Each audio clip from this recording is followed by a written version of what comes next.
At the moment with these processes of ენები საოცრად საინტერესო მოვლენაა.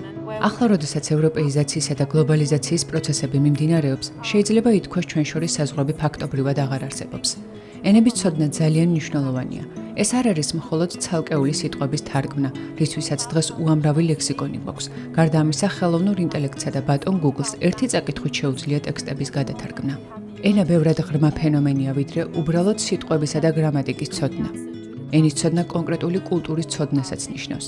ისეთი შეგრძნება გაქვს თითქოს მშობლიურ გარემოში ხარ, იზრდები და ურთიერთობ ადამიანებთან, რომლებიც შენთვის ნაცნობ ენაზე საუბრობენ. სწორედ ეს არის ის საოცარი რამ, რაც გვამდიდრებს. ძალიან საინტერესოა, როცა ჩვენ ოდნავ მეტს ვიგებთ სხვის კულტურასა და ტრადიციებზე და ისინიც ეცნობიან ჩვენს პატარა სამყაროს, ჩვენს ფასეულობებსა და იმას, თუ რას მივიჩნევთ კარგად ან ცუდად. განსაკუთრებით საინტერესოა, როდესაც ერთსა და იმავე სიტუაციაში სხვადასხვაგვარად მოქმედებთ. ენა ნამდვილი საგანძურია, რომელიც ერთმანეთთან გვაახლოვებს. მიუხედავად სხვაობებისა, თითქოს მაინც ერთნაირები ვართ. ენების ცოდნა უდიდესი ფასეულობაა.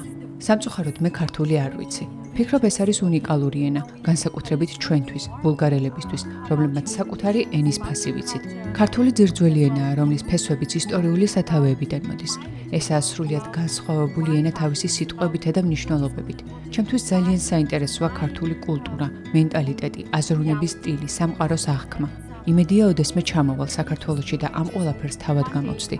ხო, მართლა. კიდევ ერთი მიზეზი მაქვს საქართველოში ჩამოსასვლელად. ესაა თქვენი შესანიშნავი ღვინო.